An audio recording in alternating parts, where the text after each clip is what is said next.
Where the Blue Ridge yawns its greatness, and on the campus of Clemson University, there's a 295-acre garden that shows its striking colors 365 days a year. Patrick McMillan, you're the host of Clemson and ETV's Expeditions, but you're also involved with the South Carolina Botanical Garden. And what a South Carolina treasure. It sure is. It's been a pleasure to be interim director here for the last 6 or so months. And I tell you, it doesn't take long to fall in love with the Botanical Garden, because it is a place, as you said, that is beautiful every day of the year. And we have stuff flowering no matter what time of year you're out here. It's one of the great places to garden because our climate is so spectacular right here in this beautiful region where the Blue Ridge does yawn its greatness. And there's some really interesting spaces here, and that's one of the things I love about it, are the spaces that we see. And one of the real directions that we're moving in here with this garden is to show people how they can have and achieve beauty in their own backyard and the plants they can be successful with at home while still respecting the resources that we use to garden. So we have gardens like the xeriscape gardens that we put in recently, which really showcase that you can have a beautiful place and yet not use a lot of resources, not use a lot of water that is so precious. As you know, we've had a lot of issues with that with the droughts in the past 5 or 6 years. It shows people that you can succeed here in South Carolina without depleting precious resources like water.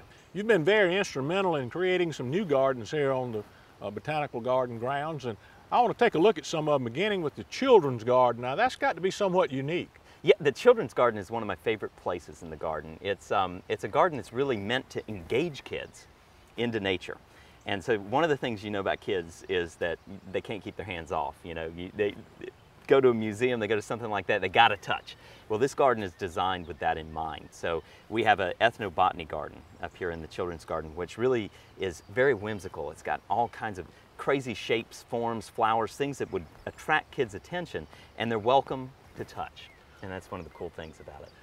Patrick, Clemson University has always been very sensitive to the Native Americans up here in this area, specifically the Cherokee, and y'all have developed a Cherokee Garden, and I understand it's got a lot of substance and meaning. It does, yeah. This garden was developed with the Cherokee, and it's called our Cherokee Worldview Garden. And when we talk about the worldview, what we're really doing here, it's not just a collection of plants that the Cherokee used, but it really tells a story of how the Cherokee view themselves, view us as human beings, and where our role is in the world, how we interact with the world, and how they view life.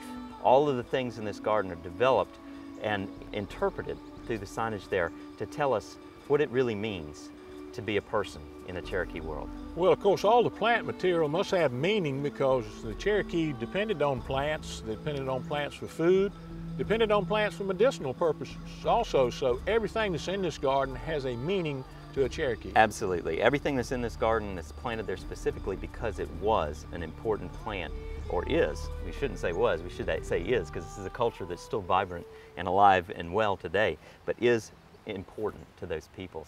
Well, one garden that's really showing its striking colors is your Wildflower Garden. And I think wildflowers are really gaining in popularity throughout the United States, and I'm glad to see them in the Botanical Garden. Yeah, we have one of the neatest right here behind us, behind the Hunt Cabin, which is an old period cabin from up in Jocassee region. Behind there, we actually have on a Woodland Wildflower Walk, a little piece of what used to be a little piece of Jocassee, which is now, of course, inundated Jocassee Valley by Lake Jocassee. When that happened, we lost around 60% of the world's coney-bells populations. And the only place you can go see those in the world from where they came from is now in the South Carolina Botanical Garden, and probably our most famous plant down in there.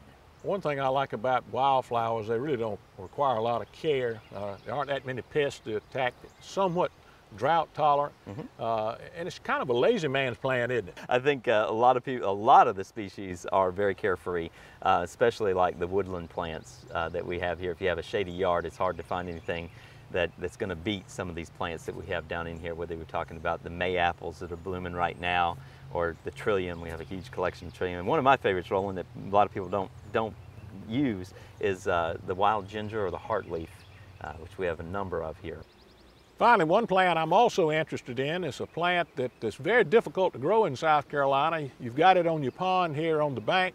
and it's the rhododendron. Yeah, it is, and it's very beautiful right now in bloom here.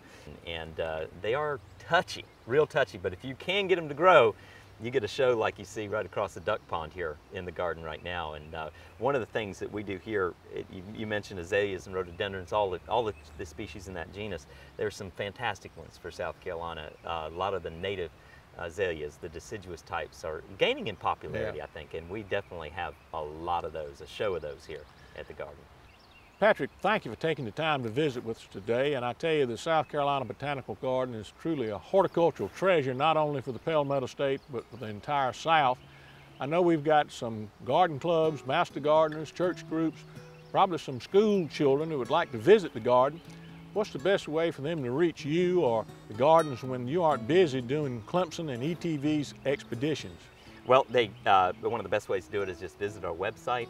All of our information's there, or give us a call, or simply just Google South Carolina Botanical Garden. Join us on our Facebook community, South Carolina Botanical Garden. All you have to do is look it up.